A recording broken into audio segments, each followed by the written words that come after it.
بسم اللہ الرحمن الرحیم۔ ویلکم ٹو حب الاسلام آفیش۔ دوستو، بنی اسرائیل میں دو بھائی تھے جن میں ایک مسلمان اور دوسرا کافر تھا، اور تھے دونوں دریا کے شکاری، یعنی مچھلیوں کا شکار کرتے۔ کافر بت کو سجدہ کرتا، مگر جب مچھلیوں کی جال ڈالتا تو اس قدر مچھلی آ جاتی کہ ان کو کھینچنا مشکل ہو جاتا، مگر مسلمان کی جال میں صرف ایک مچھلی ہی آتی، اور اسی پر صبر کے ساتھ خدا کا شکر ادا کرتا۔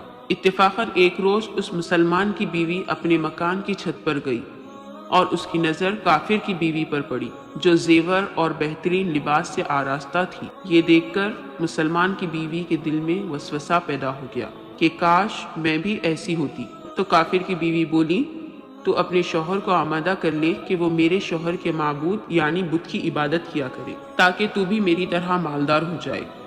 یہ سن کر مسلمان بیوی کچھ غمزدہ ہو کر نیچے آئی۔ جب اس کا شوہر گھر آیا تو بیوی کا حال دیکھ کر دریافت کیا کہ آخر کیا بات ہے جس سے تو اس قدر غمزدہ معلوم ہوتی ہے۔ تو اس کی بیوی کہنے لگی، بس میاں، یا تو مجھے طلاق دے دو یا پھر اپنے بھائی کے معبود کی پرستش اختیار کر لو۔ یہ سن کر اس کے شوہر نے کہا، خدا کی بندی، خدا سے نہیں ڈرتی؟ ایمان کی دولت کے بعد کفر کی باتیں کرتی ہو۔ وہ عورت بولی، بس اب مجھ سے زیادہ باتیں نہ بناؤ، میں ننگی بوجھی نہیں رہ سکتی۔ جبکہ دوسری عورتیں، خصوصاً میں تمہاری بھائی کی بیوی کو دیکھ رہی ہوں، وہ زیورات اور عمدہ لباس سے آراستہ رہتی ہے۔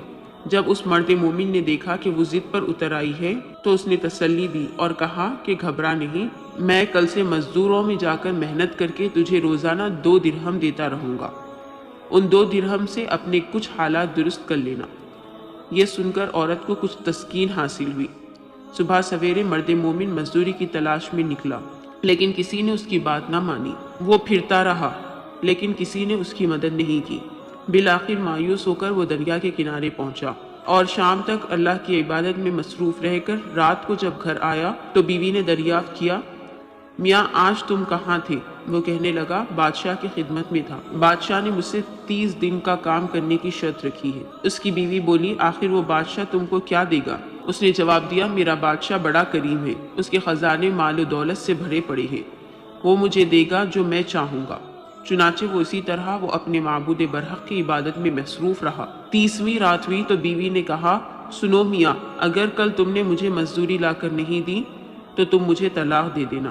یہ سن کر اسے کسی قدر پریشانی لاحق ہوئی، اور 30ویں صبح کو اس نے کسی یہودی سے کہا، کیا تم مجھے مزدوری پر لگا سکتے ہو؟ یہ سن کر یہودی نے کہا، ہاں تم کو مزدوری مل جائے گی، لیکن شرط یہ ہے کہ میرے پاس تمہارے کھانے پینے کا کوئی بندوبست نہیں۔ چنانچہ وہ مرد مومن روزے کی نیت کر کے یہودی کے ساتھ کام پر گیا، اور دوسری طرف ایک آدمی اس کی بیوی کے پاس گیا اور دروازہ کھٹکھٹایا۔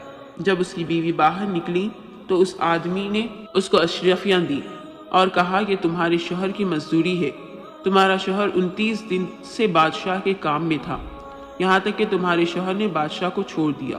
اگر وہ 30ویں دن بھی کام پہ جاتا تو اس کو بہت سی اجرت مل جاتی، لیکن وہ یہودی کے پاس چلا گیا، بس یہ 29 اشرفیاں ہیں۔